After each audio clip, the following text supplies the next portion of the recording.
The silent manor লেখনীতে রয়েছেন Diana Imroz Lucky. Part 29। Soleman একবার এক চোখার দিকে দেখল, দ্বিতীয়বার সুফিয়ানের দিকে তাকিয়ে বলল, উনি এমনভাবে আপনাকে দেখছিল যেন ওনার মেয়ের জন্য আপনাকে পছন্দ হয়েছে।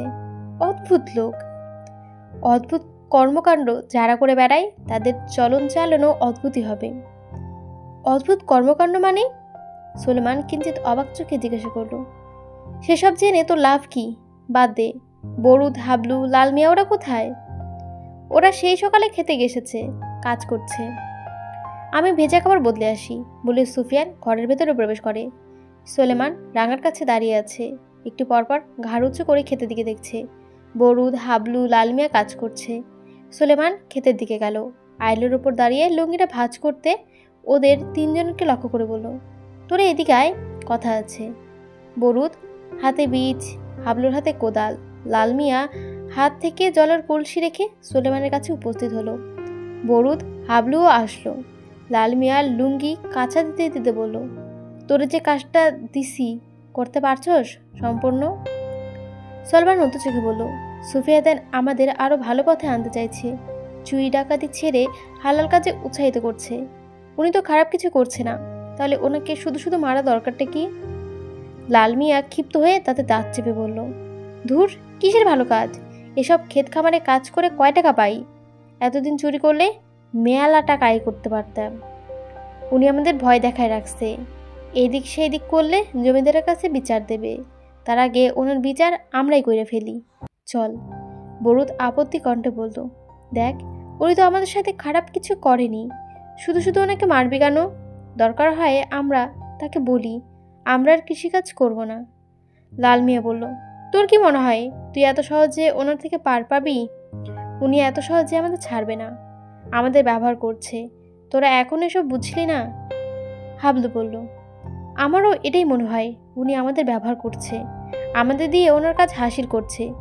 যদি এখন আমরা বলি আপনার কাজ করব না, তবে উনি জমিদার বাবুর কাছে নালিশ করবে। জমিদারের ছেলেরা আমাদের কি হাল করবে তার উপর ওপরওয়ালাই ভালো জানেন। লাল মিয়ার পানের পিক ফেলে ক্ষেতের মধ্যে বলল, জমিদারের ছেলেরা আমাদের ধরতে পারলে আস্ত রাখবে না, আর সুফিয়ানকে বিশ্বাস নেই, আমাদের কথা যখন তখন বলে দিতে পারে।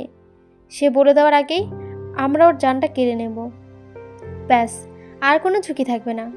সোলেমান বড্ড দ্বিধায় বলল, গভীর মুখে বলল, আমার মনটা সায় দিচ্ছে না। সুফিয়ান বড্ড চালাক আছে, মনে হয় না এত সহজে কিছু করা যাবে। শোন, কোনো কাজই সহজ না, ঝুঁকি জীবনে নিতে হয়, অন্তত ভালো থাকার জন্য। লাল মিয়া বলল, কাউকে জানে মেরে ফেলা কি কোনো ভালো থাকা যায়?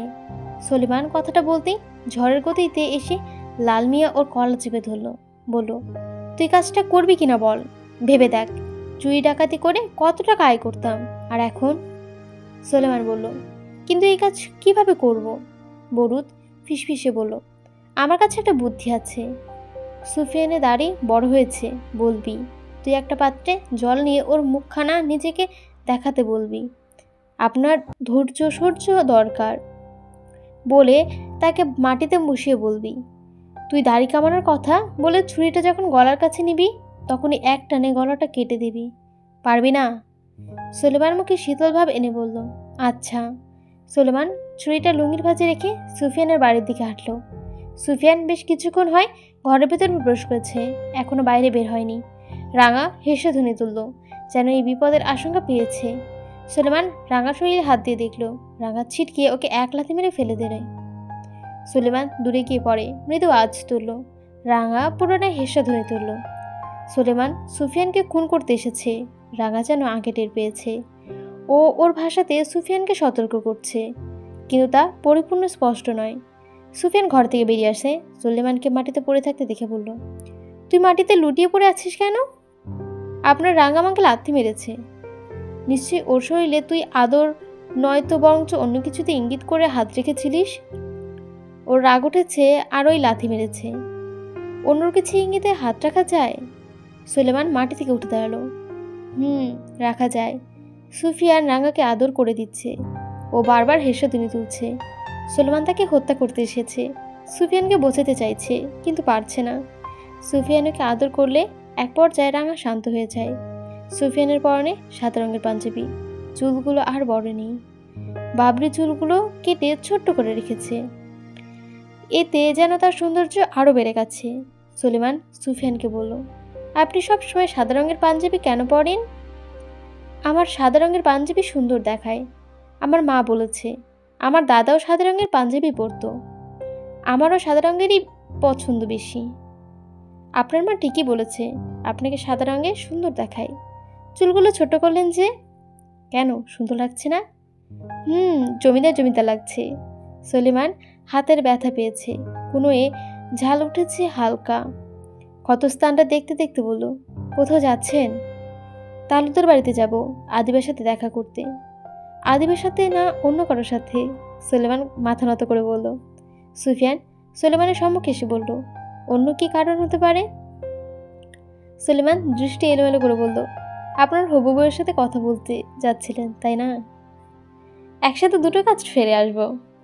দুটো কাজ ছেড়ে আসবেন মানে? সুলেমান চোখ তুলে প্রশ্ন করল। সেসব আমি তোকে বলবো না। আজ ওদের খেতে কাজ করে লেগে পড়, দ্রুত কাজ কর। যত দ্রুত কাজ শেষ হবে তোদের জন্যই ভালো, বলে সুফিয়ান যেতেই সুলেমান পথে বাধা হয়ে দাঁড়িয়ে বলল, এভাবে যাবেন? আপনার দাড়ি খুব বড় হয়েছে, সূর্য দরকার। সুফিয়ান দৃষ্ণতার চোখে দাঁড়িয়ে দাঁড়িয়ে হাত বুলালো। ঘরের ভেতরে ঢুকে একটা পাত্রে জল নিয়ে নিজেকে দেখল। এরপর সুলেমানকে বলল, এখনো পর্যন্ত দাড়ি খুব ঠিকই আছে, পরে আমি ঠিক করে নেব। না, ঠিক নেই, আগামীকাল আমি ঠিক করে দেব। তুই কি নাপিত? সুলেমান ভেবে বলল, এসব কাজে আলাদা উপাধি লাগে না, দাড়ি গোঁফ কাটা সহজ কাজ। আচ্ছা, আগামীকাল কেটে দিস, বলে সুফিয়ান তালুকদার বাড়ির দিকে রওনা হয়। দূর থেকে এক চোখা ব্যক্তি সুফিয়ানকে তীক্ষ্ণ নজরে দেখল। বরুদ, হাবলু, লাল মিয়া দেখল সুফিয়ান সুস্থ সবল অবস্থায় হেঁটে যাচ্ছে। সুলেমানকে ইশারায় ডাকলো ওরা। লাল মিয়া ওকে জিজ্ঞাসা করলো, এ কি, কাজ সম্পূর্ণ করলি না কেন? তাকে সুস্থ সবল দেখতে চাই না, তার গলাটা কেটে ফেলতে বলেছি। আমিও এটাই চেয়েছিলাম, কিন্তু সে আগে থেকেই তৈরি, তালুকদার বাড়ির উদ্দেশ্যে রওনা দেবে বলেছে আগামীকাল সহ্য করতে। আগামীকাল কাজ হয়ে যাবে? আগামীকাল যদি কাজটা না করতে পারিস, তোর গলাটা আমি কেটে দেবো, বলল লাল মিয়া। সকাল 8টা নাগাদ তালুকদার বাড়ির রং যেন পাল্টে গিয়েছে। সূর্যের আলো পড়েছে বাড়ির ছাদে, রেলিংয়ের ফাঁক থেকে রোদের কড়া ঝিলিক পড়েছে উঠানে। বেশ কজন দাসদাসী কাজ করছে। খামার থেকে গরুর ঘণ্টা টুংটাং শব্দ আসছে। অট্টশালা থেকে বেশ কয়েকবার অট্টের হেসেধ্বনি ভেসে আসছে। বাড়ির মূল ফটকে 2 জন পাহারাদার নিজেদের মধ্যে বেশ কিছুক্ষণ ধরে হতাশ ভঙ্গিতে কথা বলছে। বিষয়টা লক্ষ্য করেছে যে বুঝছে না বারান্দা থেকে। তার দৃষ্টিশক্তি বরাবরই কঠিন। কেন কেউ চুপচাপ কথা বলে তিনি ধরে নেন, এই বোধ হয় গোপনে কিছু হয়ে যাচ্ছে, এমন কিছু যা তার থেকে লুকানো হচ্ছে। সমাজে এরকম অনেক মানুষই আছে যারা আড়ি পেতে কথা শুনে, অন্য তথ্য সংগ্রহ করে, যা মোটে কাম্য নয়। আজ সে বাড়ির মূল ফটকের বাইরে দাঁড়িয়ে লোক দুটোকে দূর থেকে দেখেছে। রশিদ ঘুম থেকে উঠেছে আধ ঘন্টার মতো হয়। মুখ হাত ধুয়ে ছড়ি হাতে বৈঠকখানায় আসে। সকাল হলেই কুদ্দুস তার ঘরে 1 কাপ চা নিয়ে যায়। আজ যায়নি। রশিদ লম্বা কণ্ঠে কুদ্দুসকে কালু বলে ডাক দিতেই মনে পড়ে গতকাল রাতে ওকে বাড়ি থেকে বের করে যেতে বলেছিল। নিশ্চয়ই চলে গেছে। সকাল থেকে একবারও ওর দেখা মেলেনি। রশিদ ছড়ি ঠুকতে ঠুকতে কুদ্দুসের ঘরের দিকে হাঁটলো। ওর ঘরের ভেতরে প্রবেশ করে একটু সময় নিল। যদি কুদ্দুস ঘরের ভেতরে ঘাপটি মেরে বসে থাকে তাহলে সে হেরে যাবে। কুদ্দুস জিতে যাবে, তাকে রশিদ খুঁজে বলবে। কিছুক্ষণ সময় নিয়ে কুদ্দুস ঘরে ঢুকলো। বেশ পরিপাটি ও সাজানো ঘর। রশিদ এক স্থানে দাঁড়িয়ে তাকালো। কুদ্দুস কোথাও নেই। সে হেঁটে হেঁটে ঘরের চারপাশে দেখলো, না, কোথাও নেই। রশিদের বড্ড খারাপ লাগছে এখন। কুদ্দুস চলে তো গিয়েছে, এখন তার কি হবে? ওর মতো হাজার জন কেউ রয়েছে যাকে সে সেবার জন্য নিজের নিয়োগ করতে পারবে। তবু মনটা যেন উদাসীন হয়ে গেল। ওর শোয়ার খাটের উপর বসলো, ভাবলেশীনভাবে বলল, কালু রে, তুই আমার সত্যিই ফেলে চলে গেলি? আমি তো তোকে একটু বকাঝকাই করতাম, তাই বলে ছেড়ে চলে যাবি? রশিদ থেমে যায়। রূপার আংটিটা ছড়িটা মাটিতে 2বার ঠুকলো। এদিকে ওদিকে তাকাতেই দেখলো কুদ্দুসের বালিশের নিচে সাদা রঙের পৃষ্ঠার মধ্যে কিছু একটা। রশিদ বরিষ্ঠ হাতে পৃষ্ঠাটা বের করে, ভাঁজ খুলল, দেখলো চিঠি। নিশ্চয়ই কুদ্দুস লিখেছে। কুদ্দুস অল্প স্বল্প পড়াশোনা শিখেছে, লিখতেও শিখেছিল। রশিদ শুদ্ধ ভাষায় কথা বলতেও শিখেছিল। কুদ্দুস লেখালেখির শেখার পর এই প্রথম বোধহয় লিখেছে। রশিদ ছড়িটা পাশে রেখে পড়তে শুরু করলো। প্রিয় সর্দার, আমি চলে যাচ্ছি, আর কখনো আপনার চোখের সামনে আসবো না। আমি চলে গেল বা আপনার কি, আমার মতো 1000 টাকা আলু আপনি জোগাড় করে নিতে পারেন, কিন্তু মনে রাখবেন আমার মতো আর কাউকে পাবেন না। এই দুনিয়াতে বিশ্বস্ত কাউকে পাওয়া কঠিন, কিন্তু সেই কঠিনের মধ্যেই আমি আপনাকে শ্রদ্ধা করতাম, ভালোবাসতাম।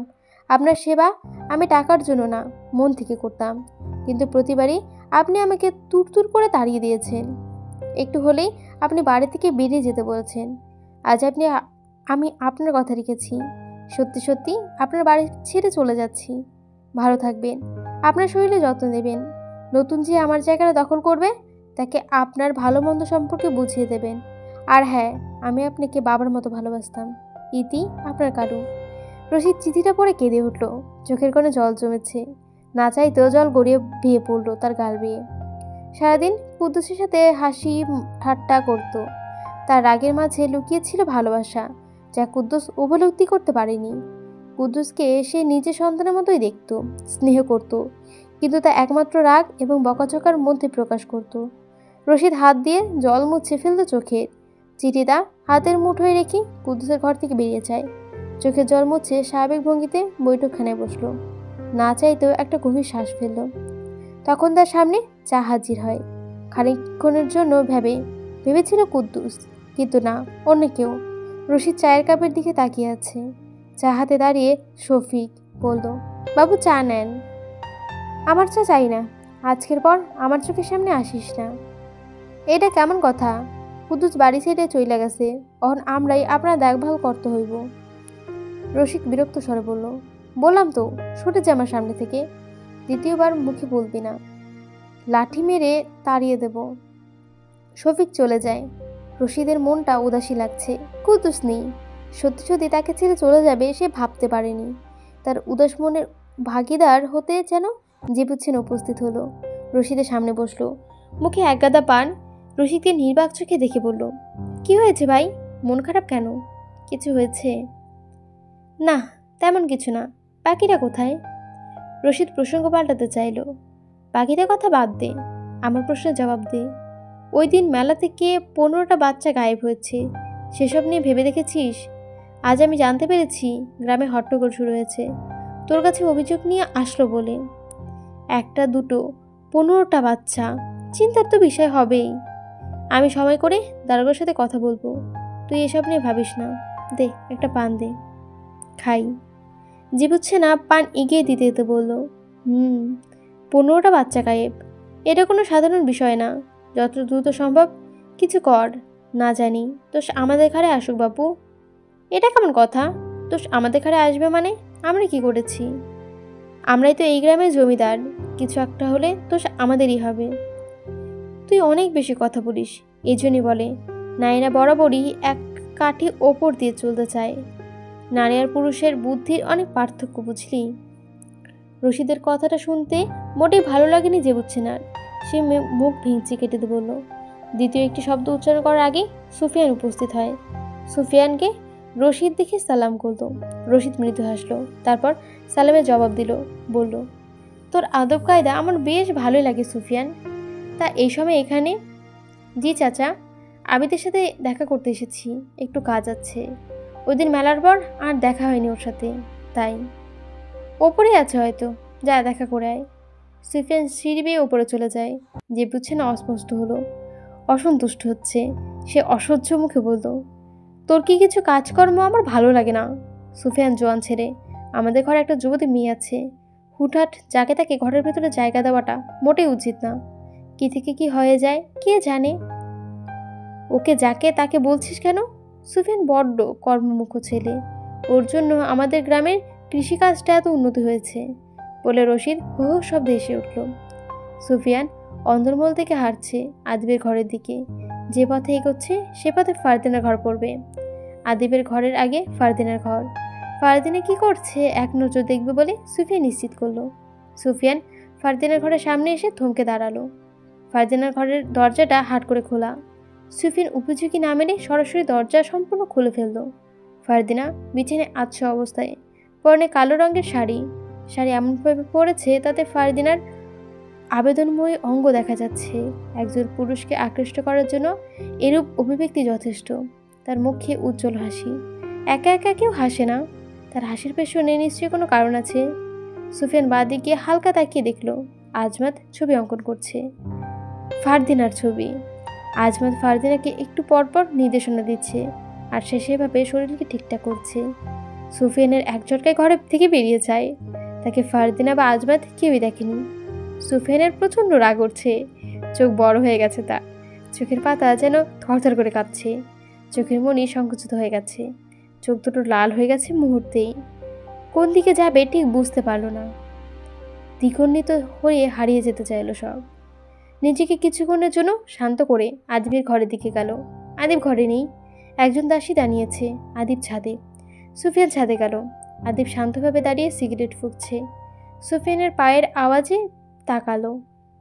সুফিয়ানকে দেখে মুখে কোণে একটি হাসি আনলো। তুই এসেছিস, ভালো হয়েছে। আমি আজকে তোর কাছে যেতে চেয়েছিলাম। নে সিগারেট টান। সুফিয়ান সিগারেট নিতে চাইল না, কিন্তু মাত্রই যে দৃশ্য সে দেখেছে তার জন্য সে মোটেই প্রস্তুত ছিল না। মাথা ঠান্ডা করার জন্য হলো সিগারেট দরকার। হাত বাড়িয়ে আদিবের থেকে সিগারেটটা নিল, বলল, সেদিন নূরজাহানের সাথে দেখা হয়েছিল। আদিব দীর্ঘশ্বাস ফেলে বলল, হয়েছে। ভেবেছিলাম খুব সুখী আছে, কিন্তু কিন্তু কি? ওর স্বামী একজন যোদ্ধা ছিল, শুনেছি যুদ্ধে মারা গেছে। সান্ত্বনা দিসনি? আমি ওর প্রাক্তন হয়ে কি সান্ত্বনা দিতে পারি? তোর পথ ফাঁকা, বিয়ে করে নে। কি বলিস তুই এসব? আব্বা জানতে পারলে শেষ করে ফেলবে আমাকে। একজন বিধবা নারীকে বিয়ে করা তিনি কখনোই মানবেন না। ভালোবাসা ভালোবাসাই হয়। ভালোবাসার মানুষটিকে যদি তার দুঃখের সময় সহায়তা না করা হয়, তবে সে কেমন ভালোবাসার মানুষ? ভালোবাসে নির্দ্বিধায় ভালোবাসতে হয়, টানাপোড়েনে ভালোবাসা হয় না। সুফিয়ান থেমে আবার বলল, নূরজাহান বিধবা হয়েছে, সেটা তোর আব্বার সমস্যা, তোর না। তুই সংসার করবি, তোর আব্বা না। মনে রাখিস, একটি সম্পর্কে পূর্ণতা পেতে কষ্ট করতে হয়, এত বছর পর পূর্ণতা। আদিব কিঞ্চিত অসন্তুষ্ট প্রকাশ করল। সুফিয়ান সিগারেটে ধোয়া ছেড়ে বলল, ভালোবাসা সত্যি হলে বিচ্ছেদের হাজার যুগ পরেও পূর্ণতা আসে। পূর্ণতার কোনো মেয়াদকাল নেই। তুই বলছিস আমি ওকে বিয়ে করব? এটা ঠিক হবে? আর ও কি রাজি হবে? এই প্রশ্নটা আমাকে না করে ওকে কর। ও যদি চায় তবে তোদের পূর্ণতা মিলবে। সুফিয়ান রেলিংয়ের সাথে হেলান দিয়ে দাঁড়ায়। আদিব তার মুখের দিকে তাকিয়ে বলল, তুই কাউকে ভালোবাসিস না? আদিবের প্রশ্নটা সুফিয়ানকে হঠাৎ করেই যেন সজাগ করে তুলল। এই প্রশ্নের জবাবে সে কি বলবে? সত্যি বলবে, হ্যাঁ আমি একজনকে ভালোবাসি, আর সে ফারদিনা। বন্ধুর বোনকে ভালোবাসি শুনে প্রতিক্রিয়া ঠিক কী হবে বন্ধুর?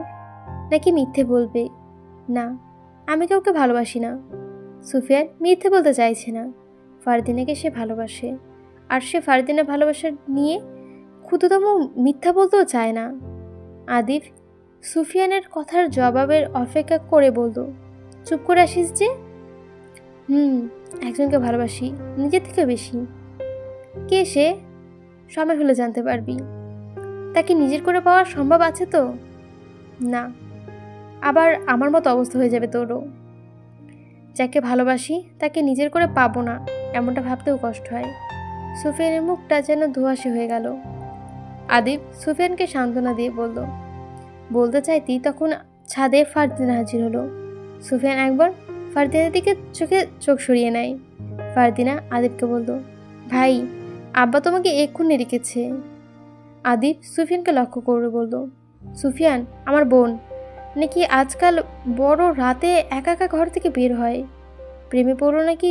তুই জিজ্ঞাসা কর দেখ তো। আমার কাছে তো কিছুই বলে না। নে তোরা কথা বল, আমি আসছি। আদিব চলে যায়। সুফিয়ান মুখ ঘুরিয়ে তাকিয়ে রইল দূরের গাছের দিকে।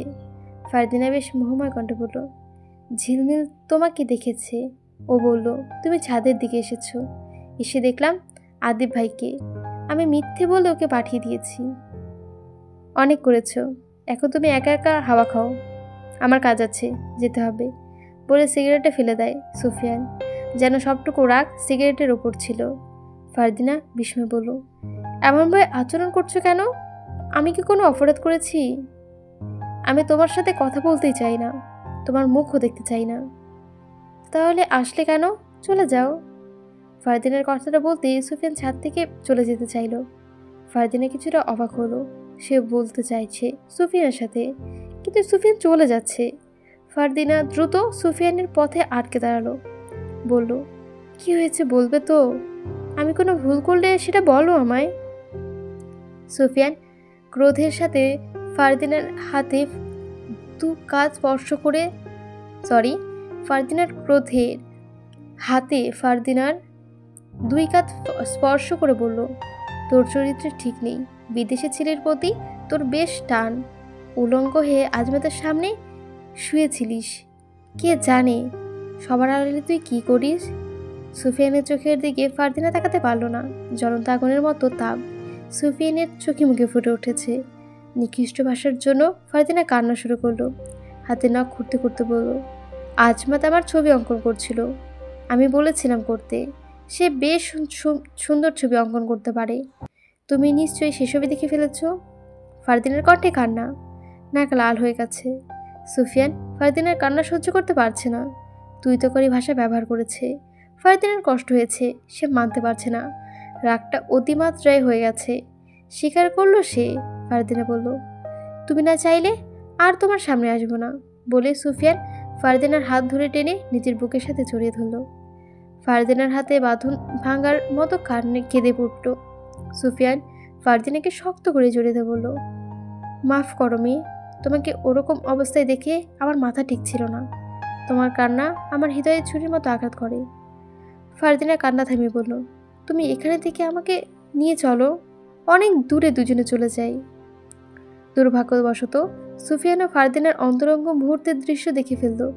বাড়ির নতুন কাজের লোক শফিক হাঁ করে তাকিয়ে রইল। শফিক ছাদের মুখ দরজার কাছে দাঁড়িয়ে আছে।